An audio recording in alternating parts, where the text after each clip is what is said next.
O Centro de Conservação e Restauração de Bens Culturais da UFMG recebeu a escultura do Cristo Crucificado, peça de propriedade do presidente Luiz Inácio Lula da Silva, para uma nova restauração.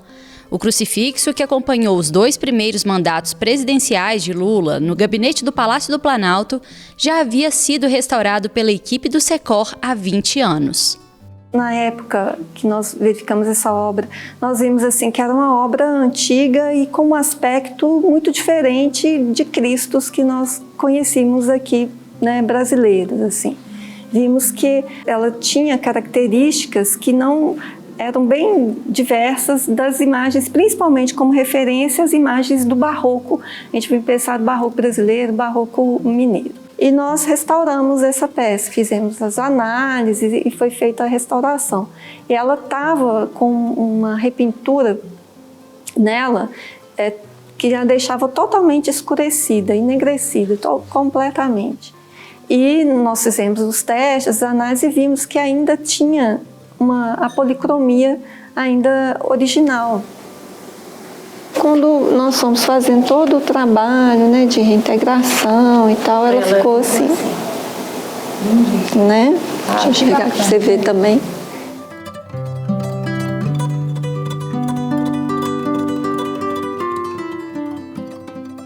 A restauração naquela época dessa obra já foi um aprendizado e tanto, porque foram tantas assim, novidades, né? E todas as análises formais, estilísticas, indicaram ser uma peça de estilo espanhol do século XVI. A madeira da obra é tilha, que é uma madeira europeia. Ela tem esse que a gente chama de perizônio, que é o pano da pureza, né, o perizônio. Ele é um brocado, que não é comum aqui no Brasil.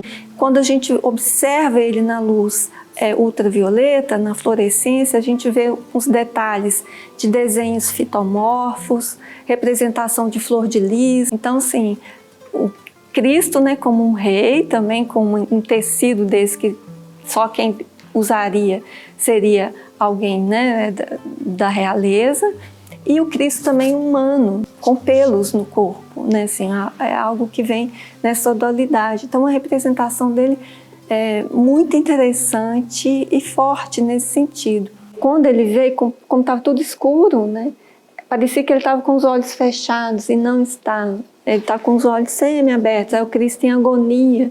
Então a gente percebe as lágrimas. Você tem que ficar olhando com calma, né, mãe? Porque você observa detalhes que a princípio você não percebia. Então tem uma leve tonalidade rosa nessa área aqui, assim, nos joelhos. A gente provavelmente, igual a gente fala, deveria ter muito mais sangue escorrido aqui.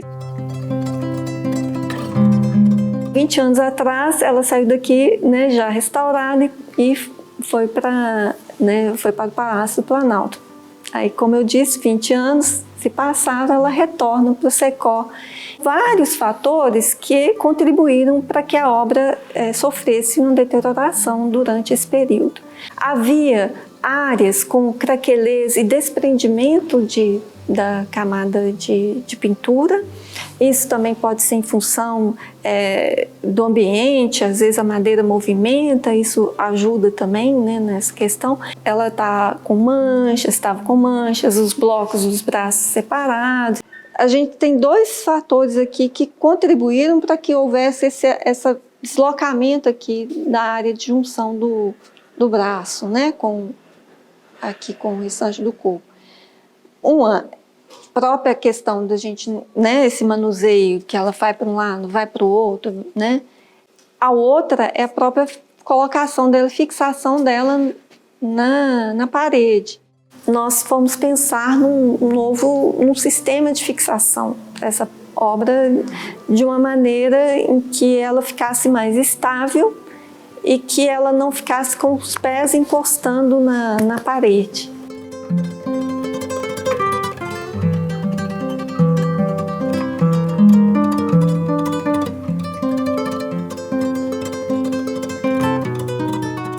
O SECOR também modificou desde então, né? Porque as ferramentas que nós tínhamos anteriormente para fazermos as análises eram outras. Quando ela foi restaurada aqui no início dos anos 2000, a gente tinha outro tipo de radiografia que dependia de revelação química. Então, nós não chegamos a fazer a radiografia de perfil como foi feita dessa vez. Dá para ver que as falhas da policromia, onde tem a carnação, que são com branco de chumbo, onde não tem a policromia de branco de chumbo, as áreas são um pouquinho mais escuras. Dá para ver os buraquinhos das brocas, que ela foi muito infestada de brocas, talvez no período que ela estava na Europa. Dá para ver também a localização dos cravos no interior, que estão ali colocando partes em madeira, que é para fazer o conjunto como um todo. Então isso tudo é observação importante para saber a técnica construtiva da obra e saber como proceder no caso de alguma intervenção. Pronto. Agora sim. Vendo? Beleza. A gente também pode afirmar que o cravo que tem nas costas dele é um cravo de um modelo que a gente fala, cravo grego, também é contemporâneo à obra.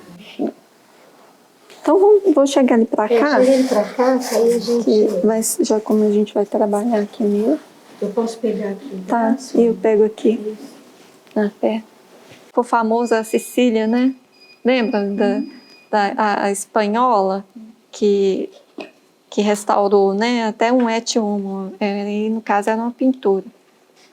Com boas intenções, né? Ela Que modificou completamente. modificou completamente, mas né, é o que ela achou que deveria ser feito.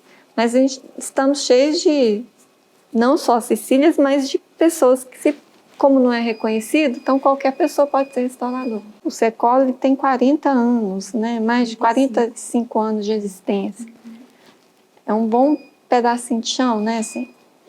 Mas o reconhecimento da profissão ainda é muito pequeno.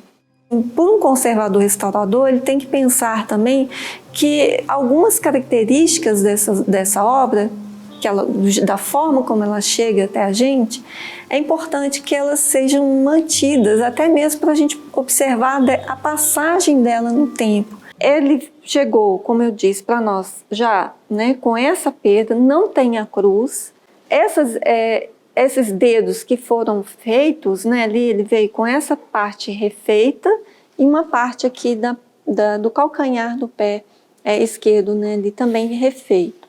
Ela também tem esse registro nela, histórico, de um processo de intervenção em algum momento que a gente não sabe, né? Nem em que século pode ter sido feito. Você está vendo que aqui os espinhos, né, ele não, só tem um que ficou, né, o espinho que seria, né, que da coroa de espinhos.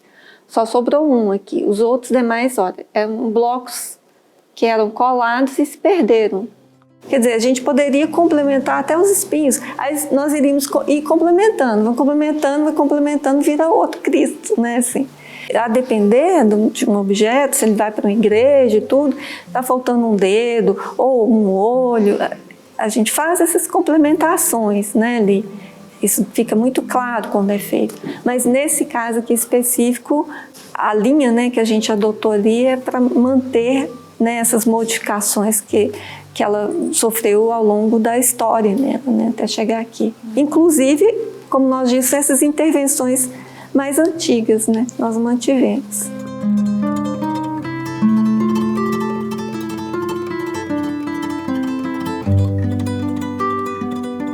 E aí, a partir disso, foi feita essa higienização, essa remoção das intervenções anteriores, nivelamento das lacunas. Por isso que vocês viram a obra toda cheia de áreas branquinhas, né?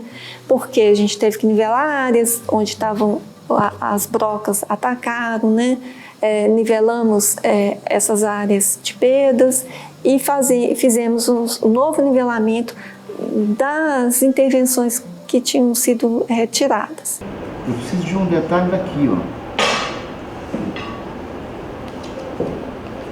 Tá vendo aqui? Foi feita a escolha de uma área que tem todas as camadas, desde a camada original sobre a primeira camada sobre a madeira, até a última camada, que vai através dos séculos aí.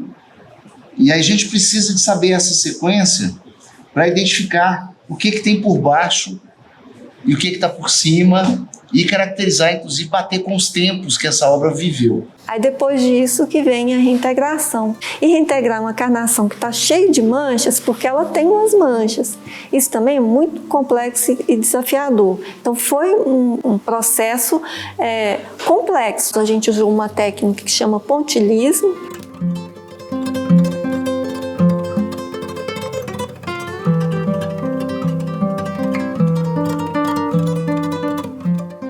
Se a gente está trabalhando aqui e ajustando conforme vai caminhando com a obra, que às vezes aqui tem uma tonalidade ali, então no final, quando a gente terminar tudo, a gente vai sentir assim, precisa melhorar aqui, precisa dar um toque ali. No perizônio tem áreas em douramento.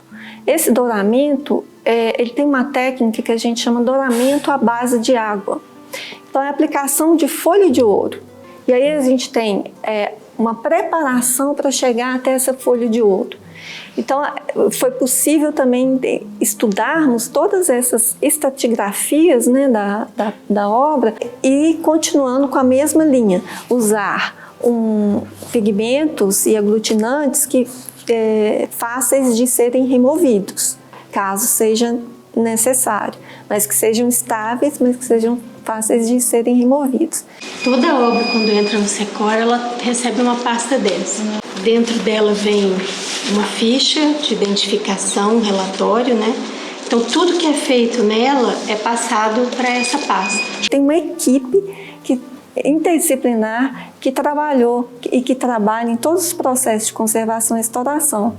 Que aí vai o cientista da conservação, o próprio conservador restaurador, tem o historiador da arte, e aí por aí vai, tem botânico, né?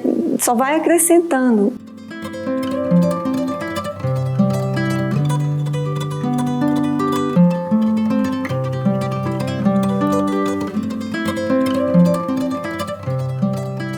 A pesquisa ela continua, né? Você nunca é um fim, acabou aqui. Podia ter falado, acabou lá 20 anos atrás. Não acabou, tem mais coisas ainda, né? Porque a gente pode continuar ainda a estudar e a entender mais, a aprofundar cada vez mais. E é apaixonante.